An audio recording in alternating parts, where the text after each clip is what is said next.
정도로 알고 계시고 중요할 때만 그 법조항 찾아서 하나하나 체킹을 좀 해주시면 돼요. 그 다음에 자기 분야의 것은 좀 정리를 좀 해주시고,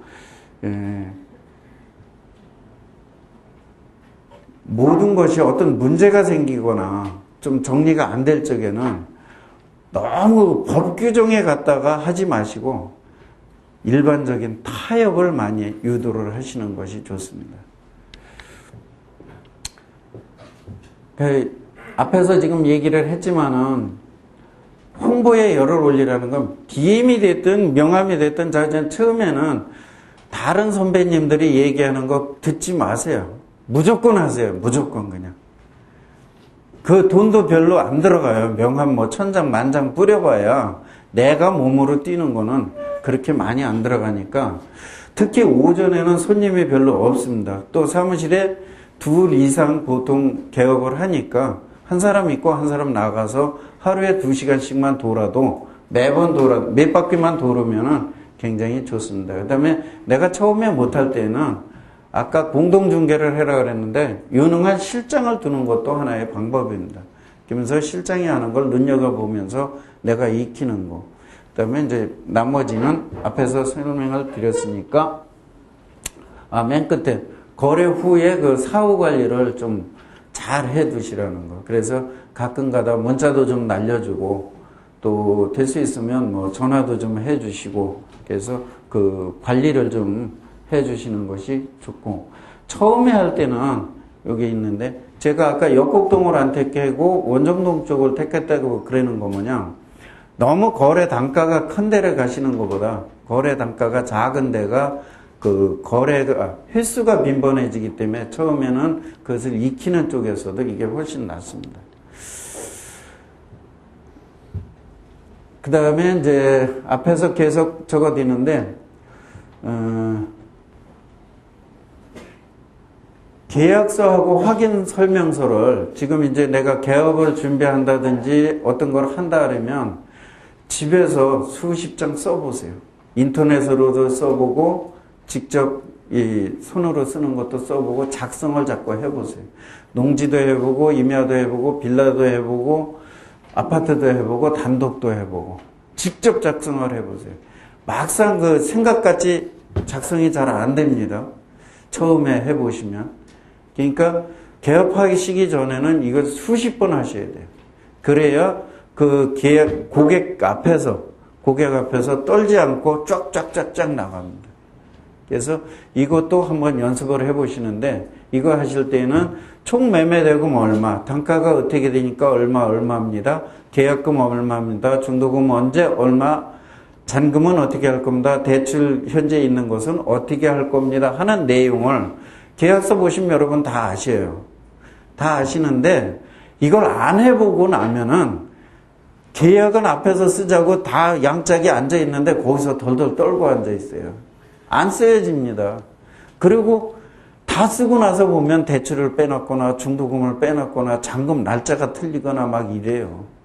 그래서 한번 연습은 반드시 하셔라. 그 다음에 처음에는 물건을 내가 접수 받으면 무조건 그 집을 가서 확인을 하세요. 집이든 뭐든. 왜냐? 물건을 많이 봐야지 나중에 내가 접수만 듣고도 그 집의 상태를 이해를 할 수가 있습니다. 그 고객이 와서 얘기하는 것만 갖고도 그 집의 상태를 어느 정도 이해를 할 수가 있어요. 그 집을 안 가보고도. 그런 경지에까지 와야 되거든요. 그러기 위해서는 많은 물건을 초창기에는 봐야 돼요. 그래서 접수를 하면 하는 대로 가서 보세요. 하는 대로. 그 다음에 그 가급적이면은 직접 그 실무 처리, 이제 실무 하시면서는 거래 신고라든가 등기라든가 세무라든가 이런 것을 직접 한번 본인이 다 한번 해보세요. 직접. 내가 알고서 다른 사람을 시키는 거하고 내가 모르면서 시키는 거하고는 틀립니다. 그러니까 다른 사람께 됐더라도 직접 내가 내 고객께 됐으면 그 고객하고 한 분을 끌고 다니면서 등기를 직접 같이 해보세요. 그 다음에 인터넷에서도 그렇게 한번 해보세요. 여기 아마 모르긴 모르지만은 직접 인터넷으로 지금 등기 한번 안 해보신 분들이 개업하고 계신 분 중에도 많이 있을 겁니다.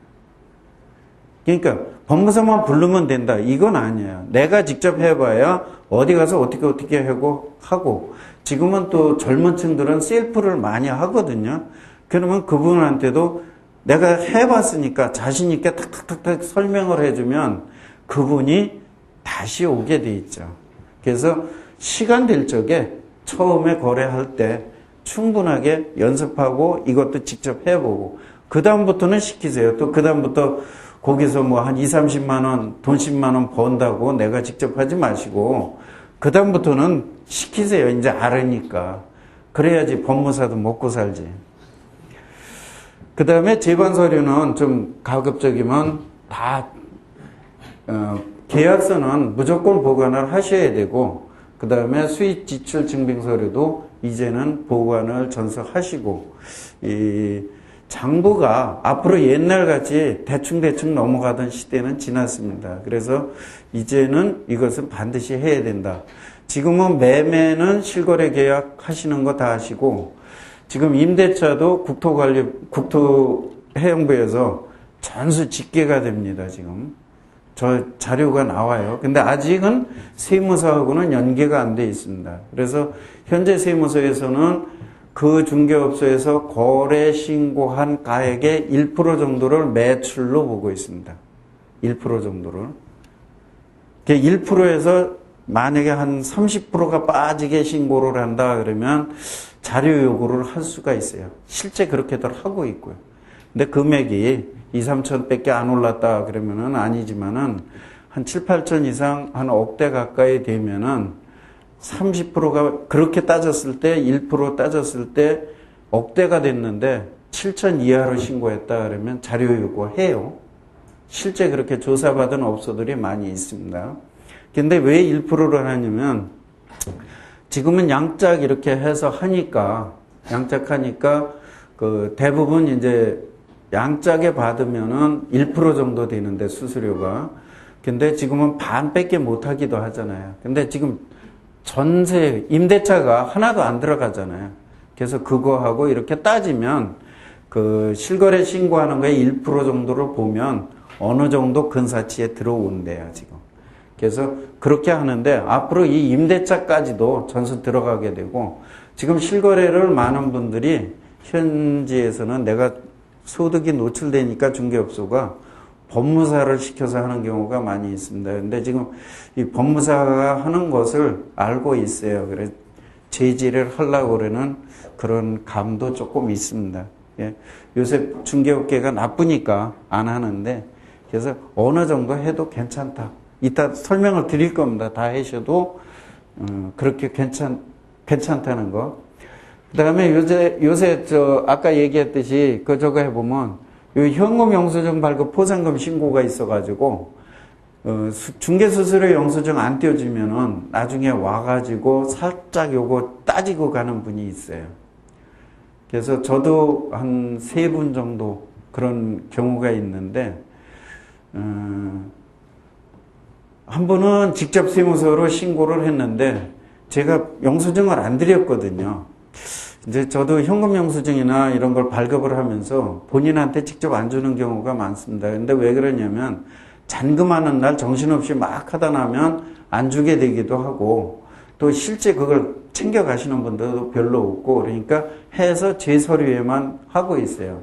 근데 하면은 요거 현금 영수증 발급이나 전자세금 계산서 발급을 하면 국세청에 바로 떠버리거든요. 근데 신고를 하러 갔더니 내가 현금 영수증 발급이 된 게 있어가지고 핀잔만 듣고 왔다고 와가지고 커피 한 잔 마시면서 그 얘기를 본인이 와서 직접 하더라고요. 나한테 와서 달라 그러지 그랬더니 난 안 하시는 줄 알았어요. 그래 50만 원 받으려고. 이거 50만 원 주거든요. 이거 신고하면. 근데 중개업소는 타격 옵니다.